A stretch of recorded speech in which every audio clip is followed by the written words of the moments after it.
Assalamualaikum warahmatullahi wabarakatuh. Kembali lagi di channelnya Kang Santri dalam kajian usul fikih. Melanjutkan yang tadi, yang baru tadi disiarin. Yaitu ini merupakan pertemuan yang keempat atau kelima ya dalam kajian usul fikih. Yang pada kali ini kita akan membahas mengenai aqsamul kalam, bagian-bagian kalam. Kalau tadi sudah disinggung, itu bagian-bagian kalam itu ada amr, ada nahi, ada am, ada khos, ila akhirih. Nah sekarang bagian kalam bi'tibari ma yatarakkabu minhu. Itu dilihat dari susunannya ya. Jadi harus memenuhi kriteria kalau lafaz itu bisa disebut sebagai kalam ya. Langsung saja. Fa amma aqsamul kalam, bagian-bagian kalam itu apa? Faqallu ma yatarakkabu minhul kalam. Lafaz yang aqal lebih sedikit ya. Lafaz minimal kalam itu tersusun itu harus ismani. Jadi gampangnya kalam itu minimal lafaz itu bisa disebut kalam minimal tersusun berupa ismani. Itu dua kalimat isim. Nahu zaidun qaimun. Nah, ketika sudah tersusun dua kalimat isim maka sudah disebut dengan kalam zaidun qaimun. Zaid itu orang yang berdiri. Atau tersusun juga au ismun wa fi'lun, isim dengan fi'il. Contohnya qoma zaidun, Zaid telah berdiri. Nah, ini disebut kalam juga. Atau fi'il dan huruf, atau tersusunnya kalimat fi'il dan huruf seperti ma qoma. Zaid ini ada domirnya nih. Itu domirnya berupa Zaid. Domir itu misal Zaid atau Khalid atau Amr ya. Ma qoma berarti Zaid tidak berdiri. Nah, di sini ntar asbatahu ba'duhum. Jadi sebagian ulama itu menetapkan kalau misal lafaz maqama berupa fi'il dan huruf itu sebagai kalam. Walam yu'addu ad-dhamir fi qama ar-raji' ila Zaid. Nah, ini berupa Zaid. Jadi sebagian ulama itu tidak menganggap domir ya. Tidak menganggap domir pada lafaz qoma yang kembali kepada Zaid. Masalan li'adami zuhurihi, karena tidak nampilnya domir itu. Maksudnya sebagian ulama itu tidak menganggap kalau domir itu sebagai kalimat ya. Tidak menganggap kalimat. Tapi di sini wal jumhur ala addihi. Tapi mayoritas ulama itu menganggap kalau domir itu sebagai kalimat. Maqama, Zaid tidak berdiri.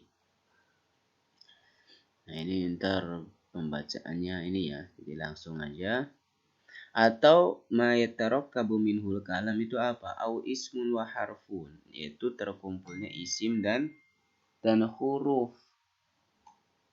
Wadzalika, yang demikian itu terdapat pada finnida, pada nida ya. Seperti contoh ya Zaidu, he mang Zaid, wa in kanal makna, meskipun nah itu maknanya ya Zaidu ini kalimat apa sih? Huruf, wa Zaidnya isim ya. Nah, maknanya ad'u, saya memanggil, atau au unadi, saya memanggil Zaidan. Jadi ya Zaidu ini mempunyai arti ad'u Zaidan. Saya memanggil Zaid. Oke. Nah, itu. Jadi gampangnya kalam itu tersusun dari yaitu antara fi'il dengan isim, isim dengan fi'il, fi'il dengan huruf, atau huruf dengan isim, kayak gitu. Yang pasti ntar yang menjadi syarat dalam kalam itu dia memiliki faedah ya. Ketika misal kalimat atau kalam itu diucapkan, itu sudah memberi makna, yang mana si sami, orang yang mendengar itu nggak butuh penjelasan, jadi sudah difaham. Nah, ketika pernyataan atau kalam itu sudah difaham, maka itu sudah bisa disebut dengan kalam. Oke. Kemudian di sini aksamul kalam bi'tibari madluli.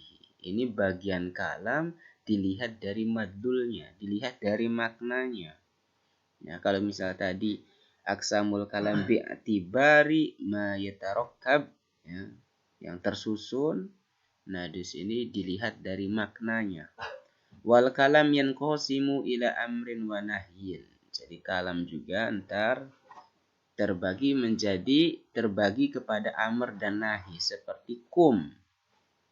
Kum ini merupakan amr, ya. Kum, berdirilah kamu. Wala taq'ud. Wala taq'ud ini berupa nahi. Wala taq'ud, dan kamu jangan duduk. Wa khobar, dan khobar. Nahu ja'a zaidun. Ja'a zaidun khobar, ya. Ini berita, ya. Berarti ini mengkhabarkan kalau misal Zaid itu telah datang, ya. Ini dilihat dari segi madlul maknanya, ya. Ada makna perintah, ada makna larangan, ada makna khobar. Nah, wastighbar, dan meminta kabar, atau istifham. Istifham itu meminta pemahaman atau bertanya, gitu kan. Seperti hal qama Zaidun, apakah Zaid itu telah berdiri, fayuqal, maka dijawab na'am.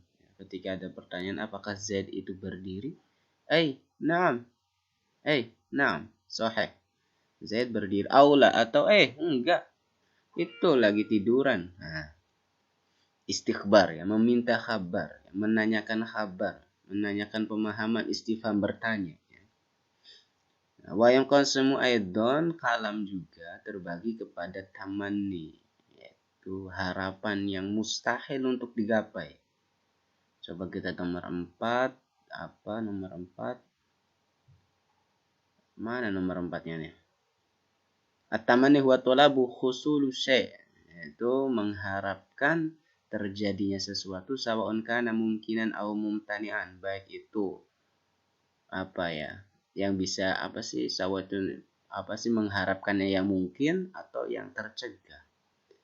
Nah, kalau misal tamani sendiri, yaitu harapan yang mustahil untuk bisa digapai, ya. Contoh, laitas sabab ya'udu yauman. Pemuda itu berharap. Ini laitas sabab ya'udu yauman, ini ucapan orang tua, ya. Jadi orang tua berkata gitu loh, berandai-andai, andai saja waktu itu bisa kembali. Mustahil, ya. Yang sudah ya sudah, gitu kan.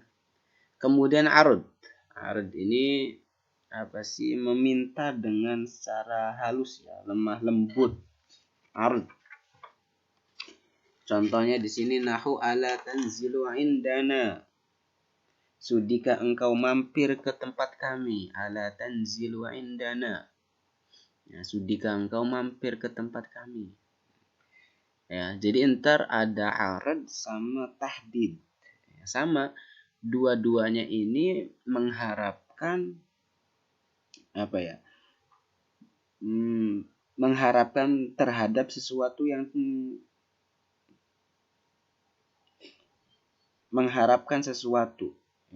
mengharapkan sesuatu, tapi ntar bedanya kalau misal arad itu dengan lemah lembut, kalau misal tahdid itu dengan dengan bentakan, gitu.